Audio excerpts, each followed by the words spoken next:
हाँ मैडम, बताइए आप अपना परिचय बताइए आप। जी, मेरा नाम सैयद शबनम रिजवी है, हेल्पिंग हैंड सोसाइटी के फाउंडर एंड चेयरपर्सन, जी। अल्फादिल ट्रस्ट के फाउंडर।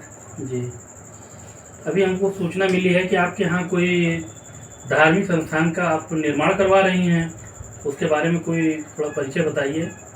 जी, हेल्पिंग हैंड सोसाइटी हमेशा दुनियावी काम करती रहती है और दीनी काम भी करती है, पर ये हमारी पुश्तैनी कब्रिस्तान थी, जिसमें हमने पुश्तैनी कब्रिस्तान में कब्रिस्तान की बाउंड्री करवाया है और इमाम रज़ा अलैहिस्सलाम के रोज़े की संगे बुनियाद रखी गई है और इमाम रज़ा अलैहिस्सलाम का रोज़ा हम तामीर करवा रहे हैं, हमारी helping hand society and Al Fadil trust. जी। तो इससे आम जनमानस का कोई फ़ायदा है?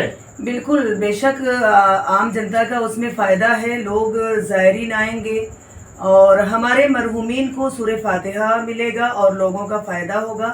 जैसे कि एक ज़िंदा मिसाल हम आपके सामने मौजूद हैं कि हम एक ब्लड कैंसर के मरीज़ थे और इस बीमारी से लड़ते हुए हमने इमाम रज़ा अलैहिस्सलाम की बशारत हमें हुई थी और हमने ख्वाब में देखा हमारे यहाँ 17 सफ़र को इमाम रज़ा का ताबूत बरामद होता है, जुलूस होता है, हमें शिफा मिली। तो इस तरह से काफ़ी लोगों को वहाँ से शिफा मिलेगी।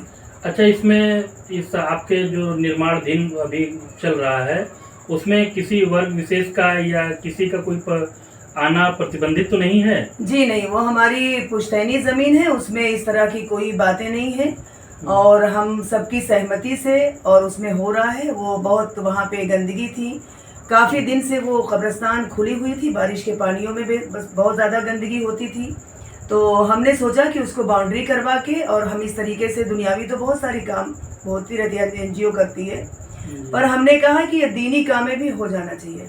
तो ये धार्मिक किसी तरीके से और कहीं से डोनेशन या और कुछ नहीं, आप व्यक्तिगत बनवा रही हैं? जी, अभी तक तो हमने, हमारे हस्बैंड हैं सैयद मोहम्मद शाहिद साहब और उनकी बिटिया दरक्षा रिजवी है, उन्होंने डोनेट किया और हमारे एक जेठ हैं, उन्होंने बालू और सीमेंट डोनेट किया था। जी। तो अब इस तरह से तो हर चीज़ पूरी नहीं होगी जब तक कि हम जनता आवाम की अगर उसमें ज़रूरत हमें है, हम चाहेंगे कि आवाम उसमें मेरा सपोर्ट करे और जनता सपोर्ट करे, जिससे हमारा जल्द से जल्द ये रोज़े का हमारा जो काम है वो कंप्लीट हो जाए और हम ये चाहते हैं कि जनता उसमें सपोर्ट करे। जी, बिल्कुल। क्योंकि ये हेल्पिंग हैंड सोसाइटी के बैनर तले है, तो हेल्पिंग हैंड सोसाइटी ये और अभी तक कहीं से हमें डोनेट